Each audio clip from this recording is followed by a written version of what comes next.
Hi, this is Kalen from Gamut, and we're going to be going over a few different clips today for color grading. We're going to be looking at some Blackmagic footage. We're going to be looking at Sony FX6, as well as footage shot on a Canon R5 Mark II. And we're going to talk about how we can color grade all three of these clips differently. So let's navigate to the color page in DaVinci Resolve. Let's just check our settings real quick. We are going to be in color management. We are doing the DaVinci YRGB color science.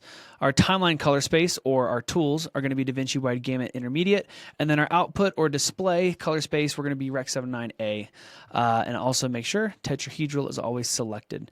All right, we're good. And the first step we're going to do is we're going to create a conversion from log to our working color space, or our display, which is going to be Rec. 709. So the first thing that we're going to do is we're going to start by adding a BaseLUT. Now, there's two different forms that we can do. We can do a BaseLUT structure that utilizes DaVinci Wide Gamut Intermediate color space, and then also one that can be just in a Rec. 709. So I'm going to navigate over to my power grades here. I've created a couple, and we're going to work with, on this first clip, we're going to do the let's do the basic 709 node tree. So I'm just going to add that real quick. And you can see the way I like to set this up is I like to have noise reduction at the beginning, and then we're going to have our primary corrections, which are going to be exposure, white balance, and then any other primary adjustments like contrast or stuff like that. Then we go into our conversion, which is going to be going from, in this case, Canon log 3, I believe, and this is going to go into Rec. 709. Then after we're in Rec. 709, then we can add any creative LUTs that are dialed in for the Rec. 709 color space, and then finalize it with grain, inhalation, or any kind of texture-based options. So we want to make sure that we're adjusting exposure and white balance before our conversion. So the first thing that we're going to do is we're going to add our BaseLUT. So I'm going to navigate over to our BaseLUTs. We're going to select Canon R5 Mark II. Let's find it here, R5 Mark II. And then we're going to choose either Canon log 2 or Canon log 3. Now, the way that we can decide, because this one wasn't listed which log profile it was, I'm going to scan through and I'm going to look for the clipping point, the white clipping point. That will tell me which profile this was filmed in. So I have my scopes here. I'm just navigating to find the brightest section in this clip. So let's see, go over here. All right, so it looks like something's peeking over. Let me just increase our parades here, and we can see right here. Okay, so we have some information that is clipping right. All right, this looks like I saw something pop up right there. Okay. So the lights on this vehicle right here, we can see that's clipping at 100. That tells us this is going to be Canon log 3, because Canon log 2 is going to clip closer to like 85. So we know that this shot was in Canon log 3. So we're going to grab our Canon log 3 from the R5 Mark II, and then we're going to choose the Rec. 709. We're going to add that here, and immediately we have our clip that is corrected. So then the next step we do is we're going to go through our exposure and our white balance and just check the settings. So in this case, I'm going to go for my exposure. Let me go to this clip that has some darks in it, and I'm going to navigate to our color wheels, and just looking at it, I'm going to take our gamma and just kind of pull that down right here, and then just make sure that we're not clipping anything in the black level. So let's just lift that up just ever so slightly. All right, so that looks good for exposure. For white balance, let's check it out. So I feel like the blacks look a little bit on the blue side, and we can see here in our RGB parade that the blue levels are higher than our green and red. So we're going to move into our lift, and we're going to just kind of lift up, move it slightly to warmth, just a hair right there. All right, that looks good. And overall, I feel like that looks fairly good. Not too much that needs to take place, but we'll take a look at it in a second and see if there's anything else that we need to do. Maybe just a little bit more contrast, but overall, this is looking great. Then we can come over to our look and add a LUT. Let's move into our Gamut X88 pack, which is one of our fan favorites. Let's start off with Prime. All right, see what that looks like. Looks really nice. Let's go to Theta, which is going to be more blues and some greens there you can see. So this one, and there's Sigma, Theta. Zeta is going to be having a little bit more of that pink red in the highlights, but it's a nice contrast with the blues and the shadows. Delta is going to be more of a vintage look. You can kind of see, and then Gamma looks really nice, but you have more coolness in the highlights. But Prime is like a good starting point. I feel like that one looks really great. And then if I wanted to do any other adjustments, I can do that after the Creative LUT.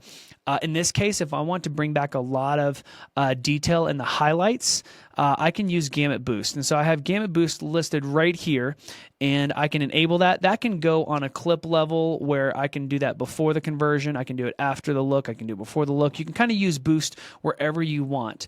In this case, I feel like I want it to be part of the look. So this is the look section. You can see we've disabled it, enabled it, and I really like the way that that pops. Looks really nice. Maybe the greens are a little bit too warm for my taste. So then what we could do is we could come over to a secondary adjustment, and we can adjust only the greens if we want to. And in that case, we can come over to our color slice tool. We can just select the greens and to see what's selecting that. So it looks like it's not really selecting that area, so it might be more in the yellow. Okay, there it is. It's more in the yellows. All right, so that we have that. Let's change our hue and just cool down those greens just a hair. All right, let's do -0.2. Okay. So you can see that we're doing this in the look level. So we're kind of creating our own look. We're starting with X88 Prime, doing a tweak to green, and then we're adding Gamut Boost to kind of make it pop. And overall, here's before and there's after, and we have a really great working image. Looks fantastic. So let's go ahead and move over to the next clip. Now this one right here, this was filmed in Blackmagic RAW. So let's go over to our tab, our camera raw tab, and make some adjustments to make sure that we're looking at a properly working image. So the first thing that I noticed is it's already defaulted to the color space Blackmagic Design, but it's chosen the Gamma Blackmagic Design Extended Video, and we want to change that to Blackmagic Design Film.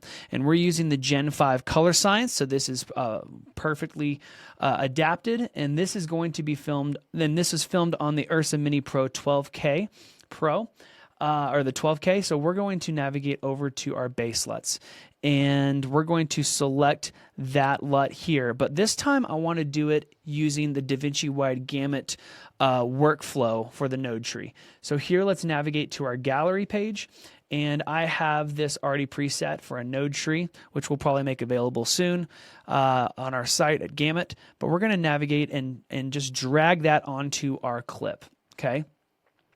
And then you can see, let's just talk about real quick what this is doing to the clips. So this is nothing applied to the clip. We're looking at Blackmagic Design Film, Blackmagic Design Gen 5, okay?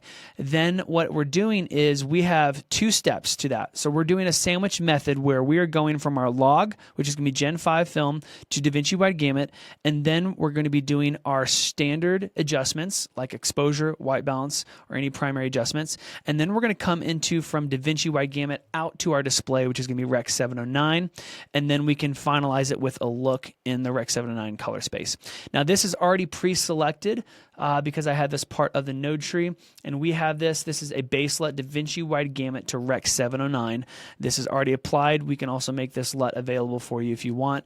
But the first step is to grab the camera log to go into DaVinci Wide Gamut. And what's really powerful about our LUTs is we've already created all of the LUTs, not only for Rec 709, but also DaVinci Wide Gamut. Now, I know that this is already available in a color space, but there are some different adjustments between different cameras, specifically in Blackmagic. A few of them share the same sensor, the same color science, or the color science, but because of the sensors, there's slight differences in colors, and that's what this is fixed. So we're going to drag this to the clip, and now we have a great working conversion. So there's before and after. We're looking at the conversion from Gen 5 Film to DaVinci Wide Gamut, and then we're coming from DaVinci Wide Gamut into Rec 709. Then we can adjust our exposure, white balance, and primary adjustments. This is where I would do it. However, this was filmed in Camera Raw. So we have access to color temp, tint, and exposure right here, and that is where we're going to make these adjustments because it's a little bit more nuanced and powerful, and we can really dial in the look that we want. I'm going to also add noise reduction here before. These are some of the settings I've already kind of got preset that I like to use a lot. spatial noise reduction, better, medium, right around 20, and then better medium around 13. And this kind of gives me a really clean image, and then I can always dial it back down to taste. So I feel like this looks really good. Now, just to keep things moving quickly, I'm going to turn it off for now, and we're going to navigate over to our Camera Raw tab and then work with our tint. So it looks like the skin tone is leaning a little bit to the red, so we're going to change that slightly over until we get that lined up on this skin tone indicator line here on the vector scope. Then once we dial that in, we can take our color temp and we can move from cool to warm. You can see how that's adjusting. Now we have to do really big swings here to kind of get that. Let's just grab this puck here and you can see it really move it, okay? So we're going to cool it down a hair and then move that tint over so it lines up. Let's probably warm this up a little bit more. Just trying to find that balance between the temp and the tint. All right, that looks pretty good. So I would say we're probably around 5,400 Kelvin, and this looks pretty good on the tint. So now we're really well balanced for our exposure and our color temperature. The exposure looks pretty good. I'm not going to really crank it, but we could change our exposure if we wanted to, up and down, but I don't think we need to do that. Also, gamut compression, I'm going to turn that off. You can see here, let's navigate to this section where we have fire in this clip, and we can see how it's bending the color information. The gamut compression is just going to take that really saturated color and kind of bend it into place. However, our conversion already does that really well. So if we were to not utilize this and we were to use just a color space transform, which is another option that you could do. I'm just going to label this as a CST. We're going to go over to our effects, color space transform, drag that on here. This is going to be Blackmagic Design Gen 5. Let's find it here. And then also, where's it at? There we go. I believe Film Gen 5. And let's go to our display, which is going to be Rec. 79 Gamma 2.4. Let's turn off. So this is with no tone mapping, and you can see the colors just way out of bounds. You do need to turn on tone mapping. DaVinci is my primary recommended option. That just looks really clean, and it kind of bends the colors nicely. And then you could do additional gamut mapping here, where you could do saturation compression and just pull that back a little bit more. But I like to have that orange kind of really saturated. It's not too far out of bounds, so it looks really good. So this is another option that you can do is a color space transform. I am doing the sandwich method using our Gamut LUTs and getting these colors dialed in, and it already has tone mapping applied. That is why I don't need to use this gamut compression. Now, I do want to use the highlight recovery. I really like this feature. Let's try to see if we can find a clip where there's some really bright colors. It looks like this is probably the brightest. So because all the information is really well kept in this clip, we're not going to need to use highlight recovery. But if we wanted to, we can enable it. Anything that was clipping, you would get a little bit more information pulled back. So just keep that in mind. It's a really nice, powerful checkbox to use whenever you're using the Camera Raw tab with BRAW. So keep that in mind. And now that we have it properly converted, and then we also have our white balance and exposure dialed in, now we can move on to a look. And let's go back to X88. I love this pack a lot. And we can just add Prime, which has some really good contrast. You can see it kind of cools down the blues, and the greens kind of lean more blue. If we want those greens to be a little bit more green, let's go to Theta then. That's going to be a little bit more true. But then you also see a little bit more red with those oranges. You can kind of see how that looks a little bit stronger in that color. Zeta is another option if you want a really stylized look. Sigma is nice and clean and just kind of, it's got a subtle split toning going on in the highlights. And then we have Delta, which is more of that vintage characteristic feel. And then Gamma is another good option. So let's just stick with, let's do Theta on this one. Let's try this one. And we're going to change our intensity down. So now we can change our key output down to taste. So maybe this looks really good at 0.6. All right. And that's our creative look right there. If we want to make any further adjustments and say we want this to now have character to it, we want to go back and do a primary adjustment to maybe work on contrast. So I can do that as part of the look, or I can do it on a clip level. Because this clip already has more of that lifted blacks, I might do it on the primary level here before we add the look. So I'm going to come over here to primary and we're going to work on contrast. We can do that in this raw tab, but I'm going to do that on a node level here. We're going to grab our lift and just kind of pull that black levels down, and then let's lift up our gamma just a hair, kind of create some of that contrast. And then let's also take those blues in the shadows and just ever so slightly lean them warm, just a hair. And then our gain, we can kind of play with that, cool it off just a little bit if we want to. Right there feels nice. Okay, so there's a way to take that look and kind of give it a little more character and pop. We can turn off our look and you can see that still looks really nice. So we have our primary adjustments, then we added our creative look, and you kind of get this look right here. Let's move over to prime. Yeah, and that feels really nice. And that is how we would work through adding a DaVinci wide gamut sandwich method whenever we're working through log footage that we're converting into our display, which is Rec. 7.9, and then adding a creative LUT or a look at the end. Then we can add texture and halation just for a little bit more character if we wanted to, and then you can see there's before and after, and we get a really nice working image. All right, last up, let's check this clip. This is filmed on the FX6, and this is in RAW, so we do have some information that we can take a look at and work with on the Camera Raw tab. Let me just clean up my node graph real quick. And here we're looking at the Camera Raw tab, S-Log3, S-Gamut3 Cine. So again, the thing that we would do is we would add a BaseLUT. So if you're wanting to add a node, let me just start from scratch here and just clean this up.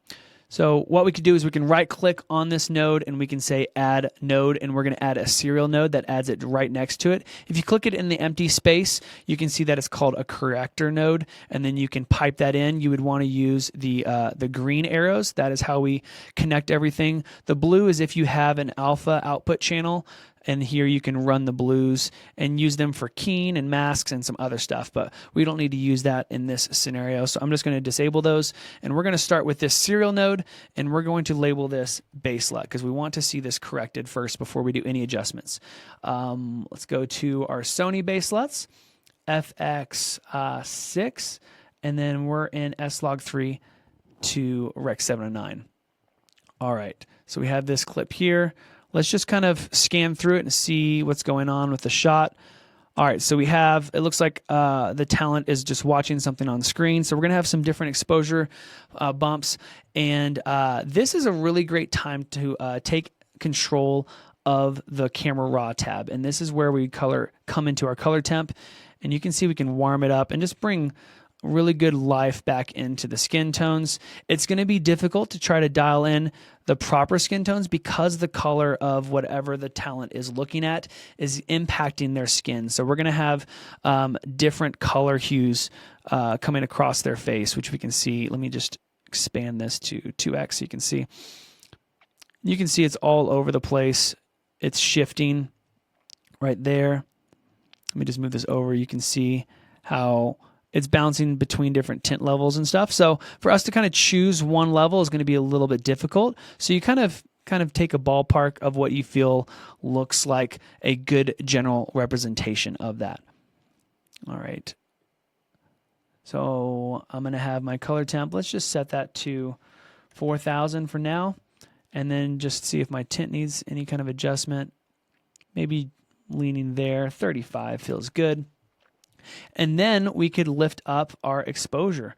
So I feel like just kind of giving a little bit more bump there looks nice. And we can kind of see the different clips. Yeah, I feel like that looks pretty good. All right, let's hold it there. And then after we've added our BaseLUT, we could add our creative look. This one's going to be X88. And again, let's try prime. Honestly, that looks really good. Theta I bet Zeta might be a nice one. It's kind of got some blues in the shadows and a little bit more warmth and pink skin tones. Delta is more of that faded look. Gamma looks really nice. I think I might use Gamma for this one. And then this one would be really nice to be able to use some texture on these clips. So I can come over to my gallery. I can right click on my node tree. Just click display node graph. And here you can see everything listed out. I'm just going to zoom out. And here is my node tree. I can select between my clip level and my timeline level if you don't see anything. And then I can just drag this onto another node. I'm going to make a node, and then here's my texture node. So that's another way to apply a power grade to your clip. And inside my texture, I have grain and halation kind of applied. And you can see it's just barely affecting this clip, so I might want to have it more intense. Right now, I have it set to 70%. Let's go ahead and move that all the way up to 100. All right, so that looks great. And then I can just come over here, copy this, and then paste that to this shot that is very similar, it looks like. It looks really nice. This might be a really good time to add a noise reduction node. So I'm going to display node graph, add my noise reduction, and then enable that. Looks really nice. And then the texture kind of really takes precedence and really shines. So you're not looking at a lot of that color noise or anything here. It just cleans it up, and then you get a really good texture grain there. And then this could be, it's probably a little bit darker, so we could bump this up even more.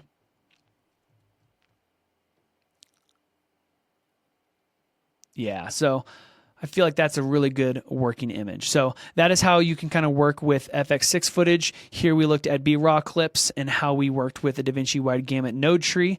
And then also on this first clip, we were looking at Canon Log 3 and how to utilize a standard 709 conversion structure where you're going to, instead of doing the sandwich method, you're just going to add your conversion to Rec 709 and then do any of your adjustments and exposure and white balance before that conversion, just to take advantage of that wider color space since we are in the camera's color space, and we can have more nuance between the exposure and white balance adjustments. Everything kind of lands really well. But hopefully this was helpful in explaining the different ways that you can apply gamut LUTs and also work within a really minimal setup for your node tree and get a really good image out of your footage.